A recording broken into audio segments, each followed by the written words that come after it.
세상에는 자기 이야기를 할 때 두 가지 방식이 존재한다고 생각이 됩니다. 그 한 가지는 소위 성공 스토리라고 하는 것입니다. 여러분, 잡지 같은 데 소개됨직한 이런 성공 스토리는 대개 다음과 같은 구조를 가지고 있습니다.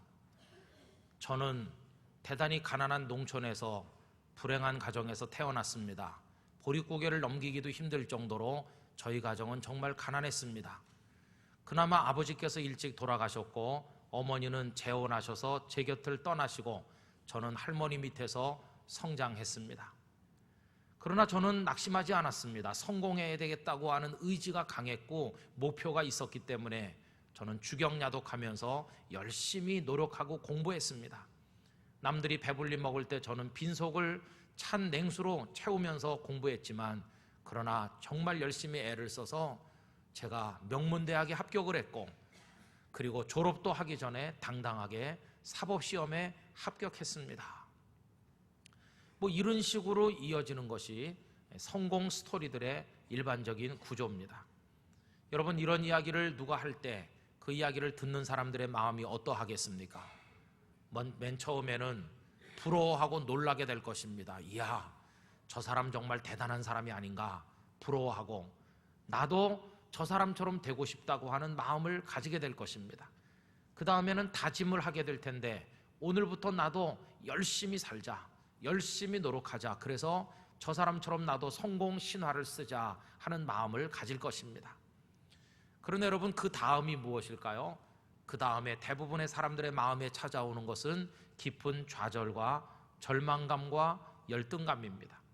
세상 만사가 마음먹은 대로 안 되기 때문에 나름대로 수고했으나 성공하기는커녕 실패의 나락으로 떨어지면 성공한 아무개에 비해서 나는 왜 이렇게 못났나 생각을 하게 될 것이고, 결국은 그 아픈 상처가 더 깊어지게 될 것입니다. 여러분, 이래놓고 보면 성공 스토리라고 하는 것은 대부분의 사람들에게 더 큰 상처, 더 많은 아픔, 이런 걸 가져다 주고 그 열등감을 더 심화시킬 뿐이라는 것을 깨닫게 됩니다. 더군다나 그 스토리의 주인공인 그 사람은 그 이야기에 도취된 나머지 자기 자신에 대해서 지나친 자부심을 가진 나머지 교만한 사람이 될 가능성이 많이 있습니다. 그러나 여러분, 자기를 이야기하는 방식에는 이런 성공 스토리식 방식만 있는 것은 아닙니다. 우리가 오늘 나누려고 하는 또 하나의 이야기 방식이 있는데, 그것은 은혜 이야기라고 하는 것입니다. 은혜 이야기는 성공 스토리와는 전개하는 방식이 전혀 다릅니다. 대개 이렇게 말하죠. 저는 정말 형편없었습니다. 얼마나 게으르고 무질서하게 살았는지 말로 다 알 수 없습니다. 그러면서도 저는 저의 주제를 알지 못하고 늘 큰 소리 치면서 살았습니다. 제가 뭐든지 다 할 수 있을 것처럼 자신이 만만했던 적이 있었습니다. 그러나 저의 모습은 점점 추해졌고 저는 깊은 수렁에 빠져서 도저히 헤어나올 수 없는 어려운 지경에 떨어지게 됐습니다. 이게 저의 본래 모습입니다. 그런데 여러분들이 보시기에 지금 저는 어떻습니까? 저는 아주 기쁨으로 이제는 의연하고 당당하게 보람 있는 인생을 현재 살아가고 있습니다. 수렁에 빠져 희망 없던 제가 오늘 이렇게 달라진 모습으로 살게 된 것은 무엇 때문일까요? 그것은 한마디로 말한다면 은혜 때문에 제가 오늘 이 자리에 서게 된 것입니다. 이런 식으로 전개되는 이야기, 그게 바로 은혜 이야기라 하는 것입니다. 성도 여러분, 성공 스토리식의 이야기와 은혜 이야기, 이 두 가지 중에서 여러분들은 어떤 이야기에 더 익숙하십니까? 그리고 어떤 이야기를 통해 더 마음의 감동을 받으십니까? 오늘 읽은 성경 본문 말씀에는 이 두 가지 성공 스토리와 은혜 이야기가 다 나타나 있는 것을 볼 수가 있습니다. 그러면 오늘의 본문의 배경은 어떤 것일까요? 오늘 본문을 이해하기 위해서 배경을 조금 알 필요가 있습니다. 이스라엘 왕 사울이 다윗을 죽이려고 추격합니다. 다윗은 도망하고 도망하다가 견딜 수 없어서 결국은 블레셋 땅에 망명을 하게 됐습니다. 블레셋은 이스라엘과 앙숙지가 아닌 나라 아니겠습니까? 다윗이 블레셋의 망명에 가게 됐을 때 가장 기뻐한 사람은 아기스라고 하는 블레셋의 왕이었습니다. 이스라엘이 자랑하는 영웅이 자기 발로 찾아서 왔다고 하는 소식을 들을 때 아기스는 크게 고무된 나머지 그를 자신의 충복으로 만들어야 되겠다는 생각을 하게 됩니다. 그래서 시글락이라고 하는 성을 하나 떼주면서 다윗과 그의 수하들이 편안히 살도록 배려를 해주었습니다.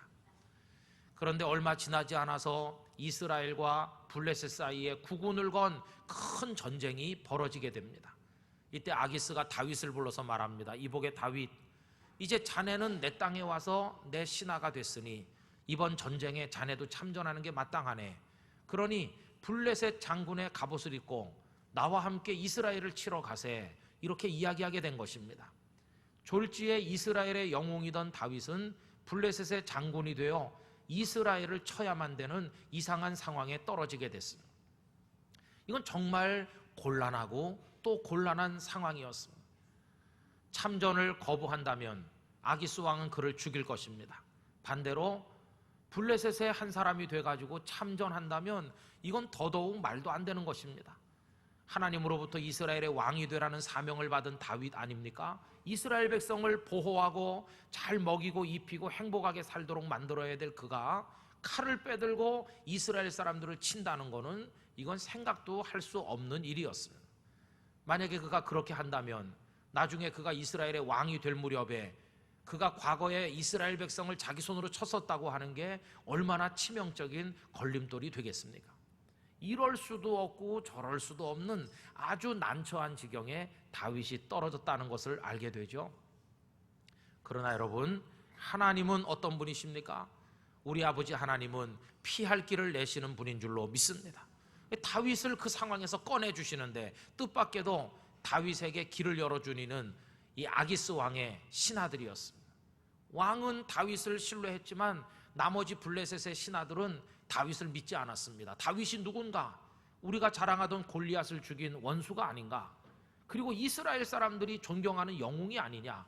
어떻게 저 사람을 우리의 일원으로 삼아서 전쟁터에 나간단 말인가? 만약에 다윗이 전쟁 도중에 말을 돌려서 우리를 향한다면 우리는 전쟁에서 참패하고 말 것이다. 이들은 몰려가서 아기스 왕에게 강력하게 항의했습니다. 절대로 다윗만은 전쟁에 데려갈 수 없습니다.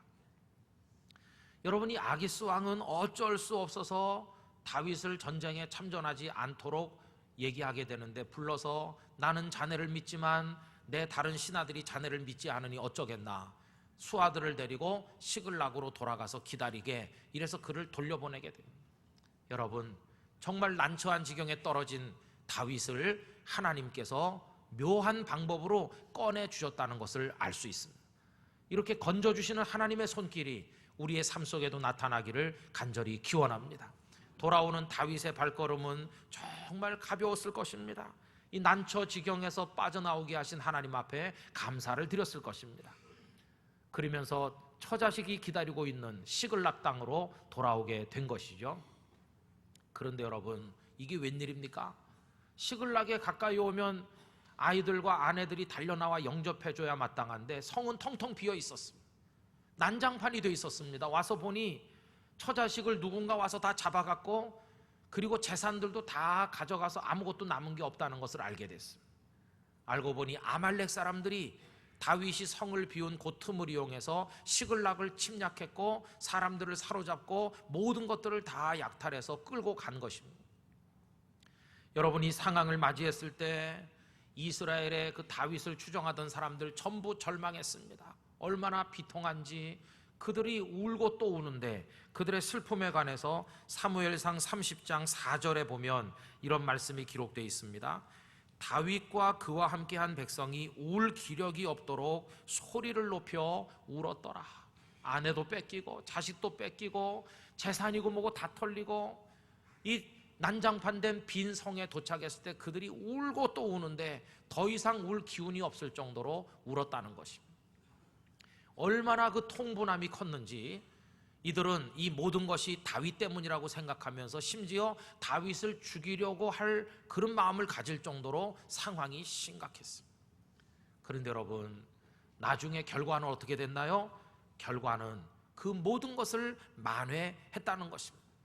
다윗과 그의 수하들은 쫓아가서 아말렉 군대를 따라가게 되었고 빼앗겼던 처자식들과 그리고 모든 재산들을 다 되찾아 돌아오게 되는데, 여러분 그 얘기가 16절부터 20절까지 나오는데요, 한번 다 같이 우리 소리내서 읽어보도록 하겠습니다.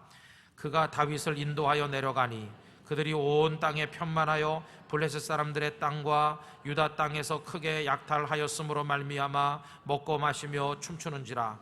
다윗이 새벽부터 이튿날 저물 때까지 그들을 치매 낙타를 타고 도망한 소년 400명 외에는 피한 사람이 없었더라.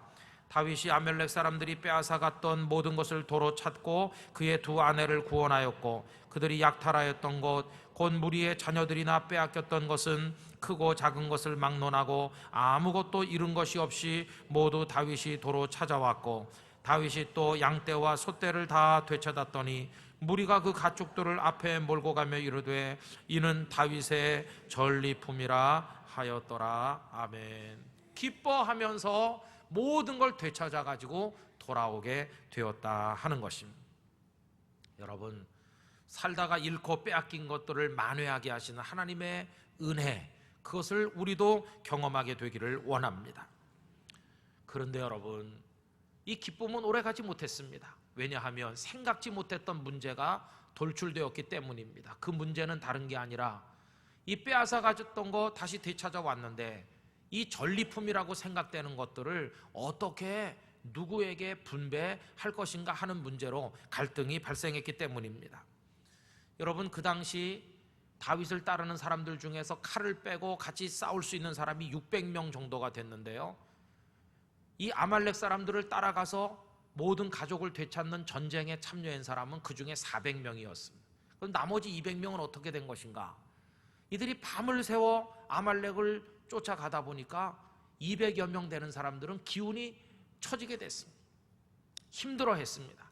다윗이 뒤따라오는 사람들이 너무 힘들어하는 걸 보고 그 중에 한 200명 정도를 부솔이라는 시냇가에 쉬게 했습니다. 자네들은 여기서 쉬고 있게, 우리가 가서 가족들을 되찾아 오겠다.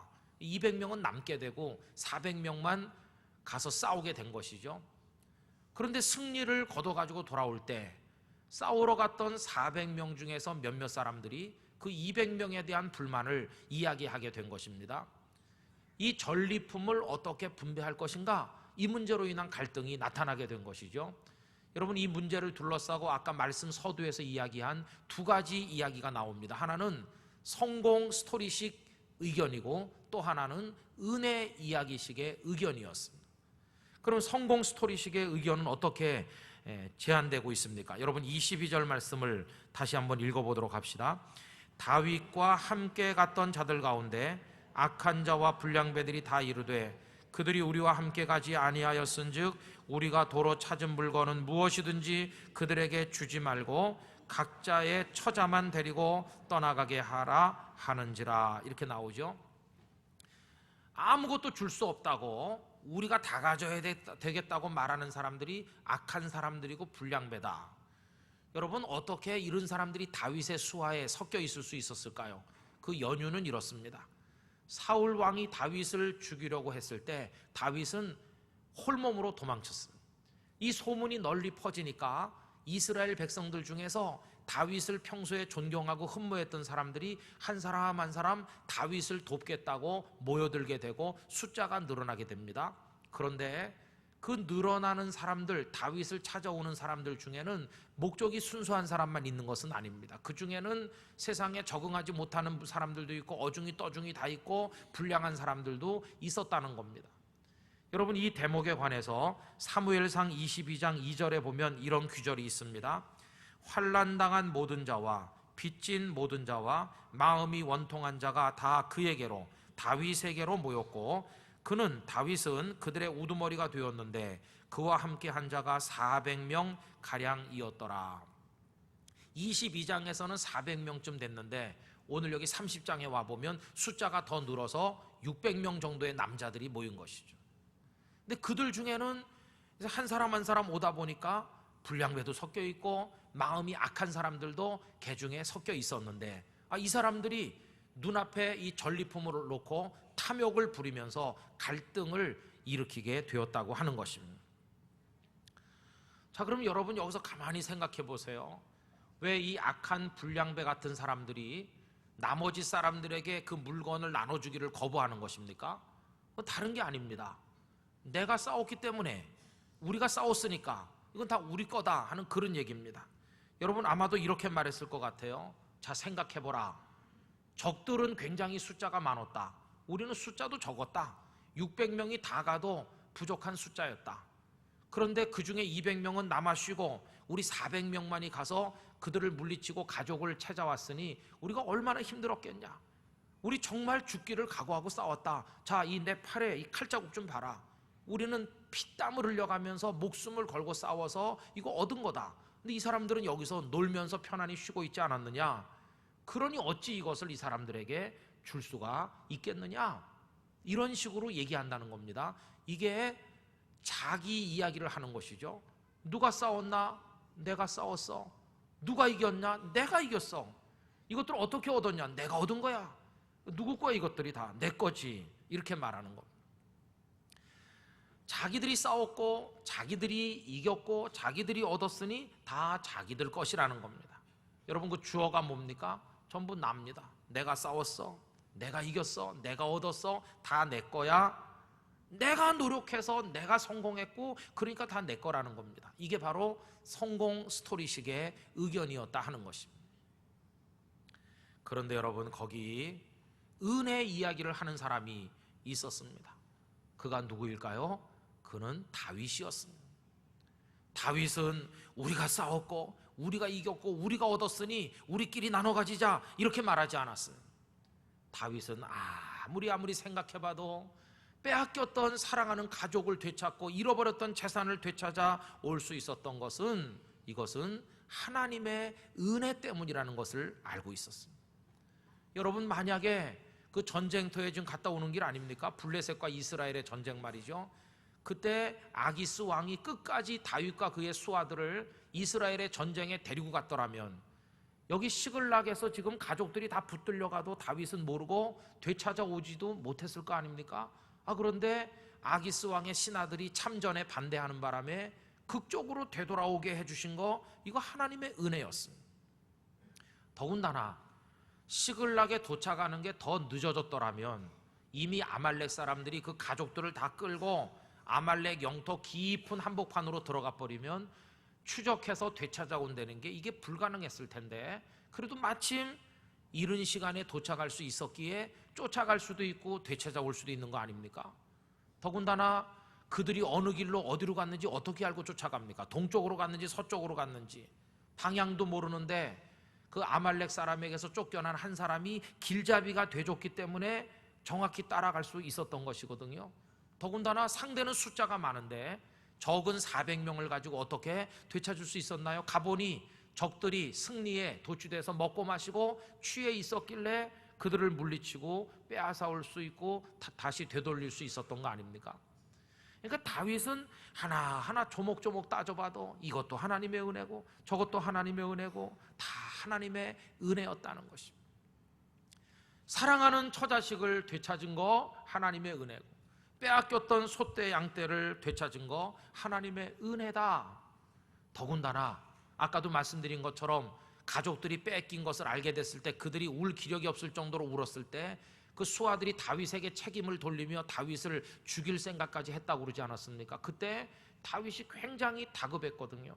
그때 그에게 용기를 주시고 다시 일어나게 하시고 이 사람들의 마음을 추스려서 지금이라도 쫓아가서 다시 되찾아오자 이렇게 할 수 있도록 용기를 주신 분이 누구신가? 하나님이셨거든요.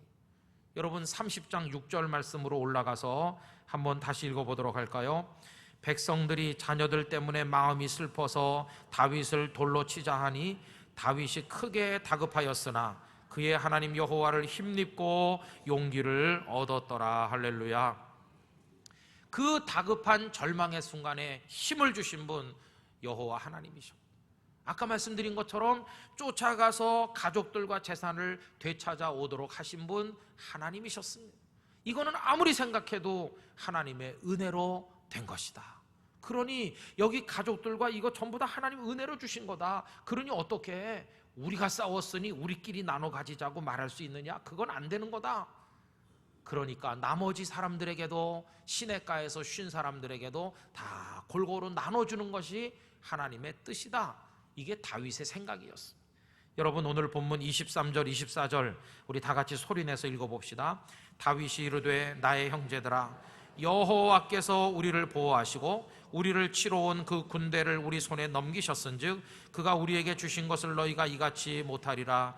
이 일에 누가 너희에게 듣겠느냐? 전장에 내려갔던 자의 분깃이나 소유물 곁에 머물렀던 자의 분깃이 동일할지니 같이 분배할 것이니라 하고. 아멘. 분명히 말하죠.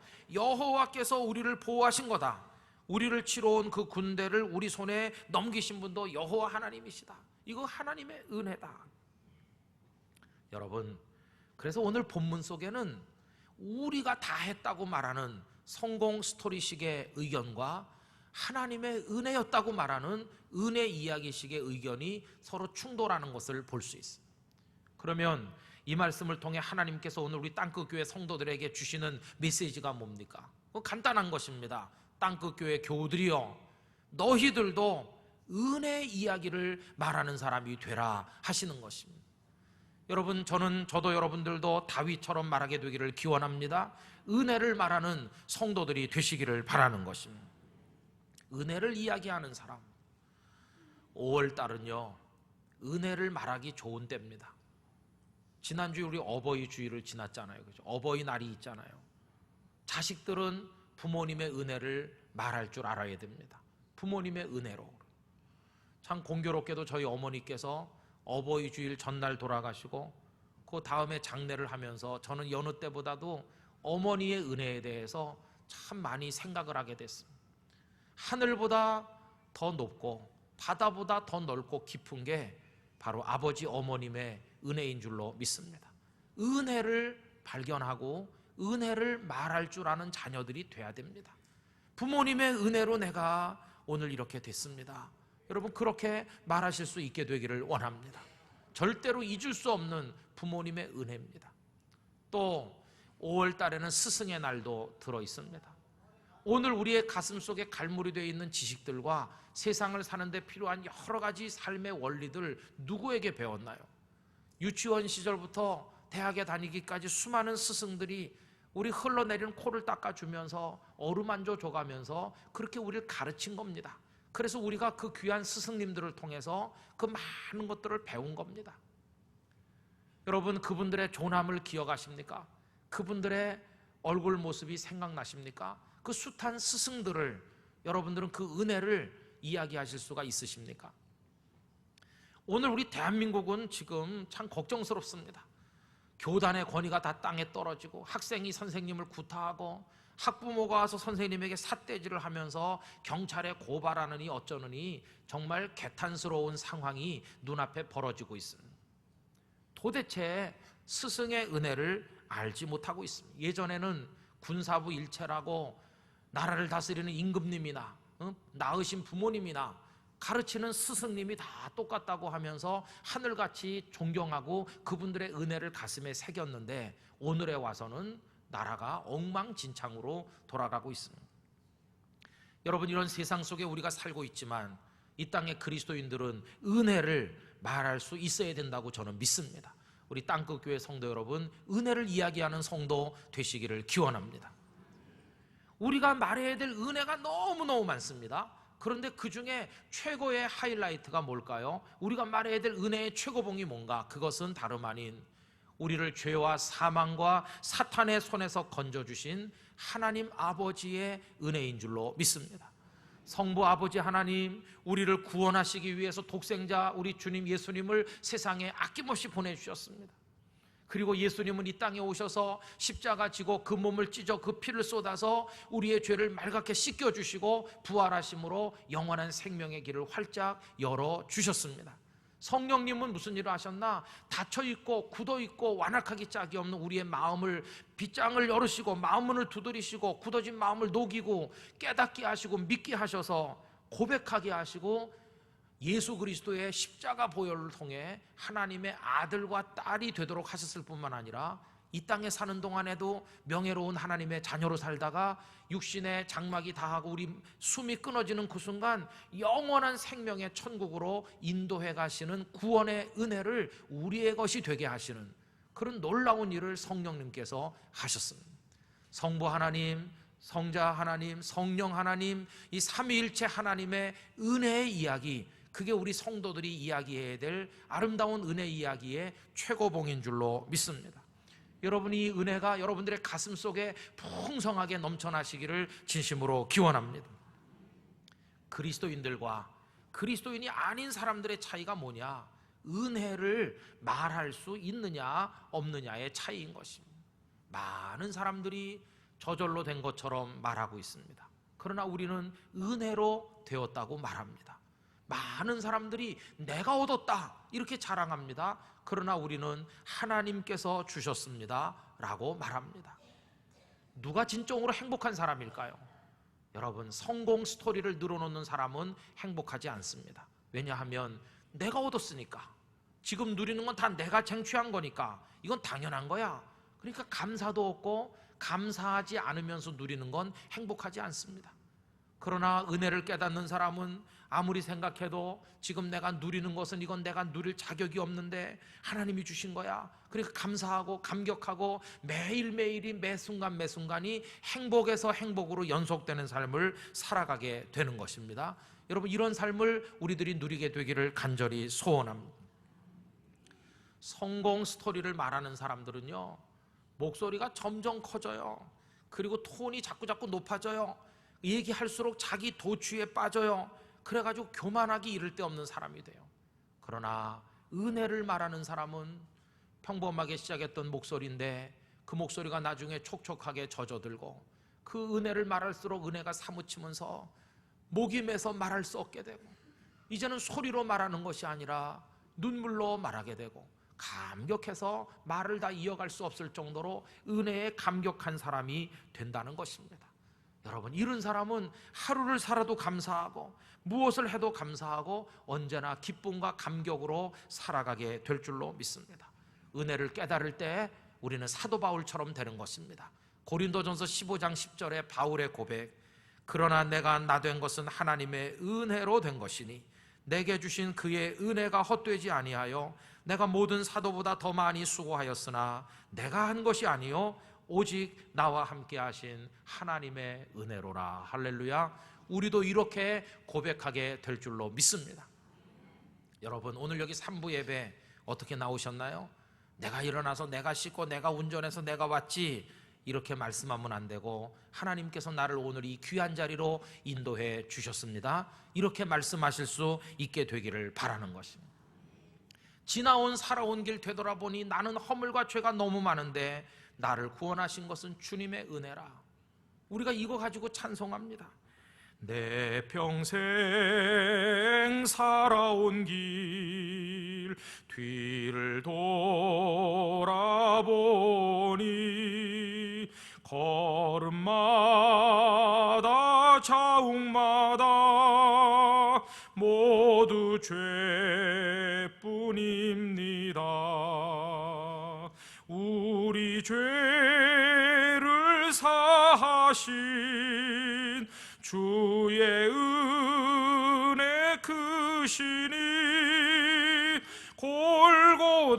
골고다의 언덕길 주님 바라봅니다. 이게 나는 살아오면서 죄도 많이 짓고 나는 형편없어요. 그런데 주님의 은혜로 내가 여기까지 왔어요. 내가 주님을 늘 바라보는 겁니다. 여러분, 은혜의 사람이 되시기를, 여러분 속에 이 은혜가 날마다 더 풍성하게 솟아나게 되시기를 간절히 축원합니다. 은혜를 아는 사람이 되면 어떻게 살까요? 여러분, 내가 했어, 내가 이긴 거야, 내 거야 전부 다 이렇게 말하겠습니까? 아닙니다. 오늘 본문의 악한 불량배들처럼 말하지 않습니다. 다윗처럼 말하게 될 것입니다. 다윗은 은혜로 주신 거니까 다 골고루 나눠야 된다고 말하죠. 여러분, 골고루 나누는 원리는요, 이미 오래전에 모세가 미디안 사람들과 싸웠을 때부터 정해진 원리입니다. 민수기 31장 27절에 이런 말씀이 있습니다.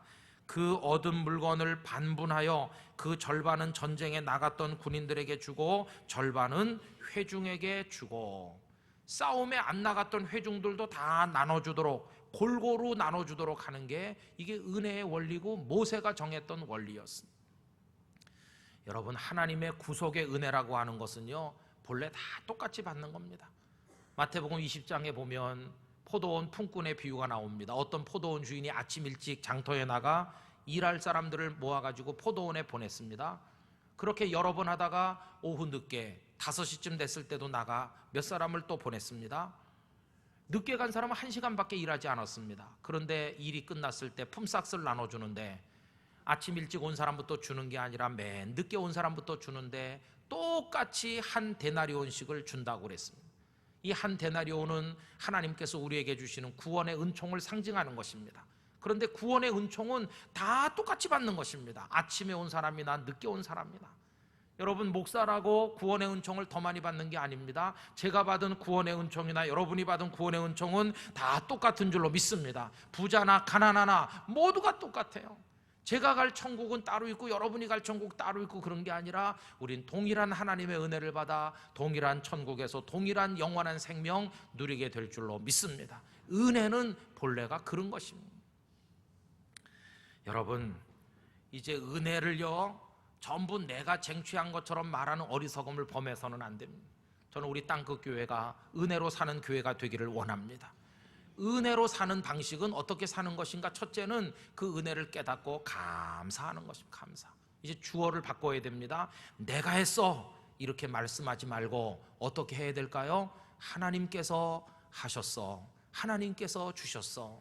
우리 미래를 두고 뭐라고 말해야 될까요? 내가 미래의 청사진을 그리고 내가 열심히 노력해서 나는 미래를 내 스스로 열겠다 이렇게 말하는 게 아니라 하나님께서 부족한 나를 인도하셔서 나의 미래를 복되게 하실 줄 믿습니다. 이렇게 말하실 수 있기를 기원하고 여러분들의 고백대로 이루어지기를 축원합니다. 두 번째로, 은혜의 방식으로 사는 사람은요, 이 은혜를 남에게 말해줍니다. 내가 얻은 은혜를 남에게 소개해줍니다. 이걸 오늘식으로 말하면 복음을 전도하는 것입니다. 형제님도 자매님도 내가 받은 하나님의 은혜 같이 받지 않으시겠어요? 이렇게 말하면서 전도해서 생명의 열매를 거두는 거, 이게 우리의 사명인 줄로 믿습니다. 여러분, 복음 전도 많이 하시기를 기원합니다. 마지막으로, 은혜의 방식으로 사는 사람, 하나님이 주신 건강, 내게 주신 시간, 내 주머니 속에 어느 정도 있는 이 물질 전부 내가 얻었다고 말하지 않고 하나님이 은혜로 주셨으니까 시간 내서 어려운 사람 찾아가고 시간 내서 그 사람들과 좋은 말들을 나눠주기도 하고 내가 건강으로 할 수 있는 거 해주고 때때로 내 물질도 좀 나눠주면서 같이 살아가는 삶, 이게 바로 은혜의 방식으로 사는 삶인 줄로 믿습니다. 저는 기원합니다. 요한복음 1장의 말씀처럼 은혜 위에 은혜라고 그랬으니까 우리 땅끝교회 성도 여러분, 지금까지 받은 은혜보다 더 풍성한 은혜 얻게 되시기를 기원합니다. 은혜를 아는 분들이 되시길 원합니다. 은혜를 깨닫고 행복하게 사시기 바랍니다. 이 은혜를 이야기하며 사는 그런 분들이 되시기를 원합니다. 싸구려 성공 스토리들이 난무하는 세상은 못 살 세상입니다. 성공 못한 사람은 다 죽어야 되는 거죠. 그죠? 캄캄한 흑암입니다. 그러나 그 속에 은혜 이야기는 흑암을 밝히는 소망의 빛이 되는 것입니다. 실패한 사람도 능력 없는 사람도 하나님의 은혜로 살 수 있습니다. 이게 은혜 이야기인 것입니다. 여러분, 그 은혜의 등불을 높이 들고 어두운 세상을 밝히면서 여러분들이 은혜 스토리의 주인공들이 되시기를 우리 주님의 이름으로 축원합니다. 다 같이 기도하겠습니다. 지금까지 베푸신 은혜 생각하며 하나님이 앞으로 주실 은혜를 생각하며 우리가 은혜를 말하는 사람이 되게 하여 주옵소서. 다 같이 통성으로 기도하겠습니다. 거룩하신 하나님 아버지, 감사와 찬송과 영광을 내 아버지 하나님 앞에 올려드리나이다. 먹고 입고 살아오며 하나님의 자녀가 된 거 아버지의 은혜입니다. 오늘 이 자리에 서 있는 거 하나님의 은혜입니다. 내가 싸웠으니, 내가 노력했으니 내 것이라고 말하는 어리석음을 범하지 않게 하여 주옵소서. 하나님께서 나를 세우셨으며 하나님께서 은혜를 주셨으며 은혜로 모든 것이 되었다면 하나님의 뜻대로 사용되어야 된다는 것을 알게 해주시길 원합니다. 은혜 이야기 우리가 말할 수 있게 하여 주시옵소서. 믿습니다. 도와주시옵소서. 존귀하신 하나님 아버지, 은혜를 알고 은혜 속에 살며 은혜를 말하며 은혜의 방식으로 세상을 살 수 있도록 땅끝 교회 성도들과 가정과 우리 교회에 더 크고 놀라운 은혜들을 넘치게 허락하여 주시옵소서. 내가 널 위해 이것도 저것도 주었는데 너는 날 위해 무엇을 하느냐 물으시는 주님 앞에 은혜로 고백할 수 있게 하여 주옵소서. 예수님의 이름으로 기도하옵나이다. 아멘.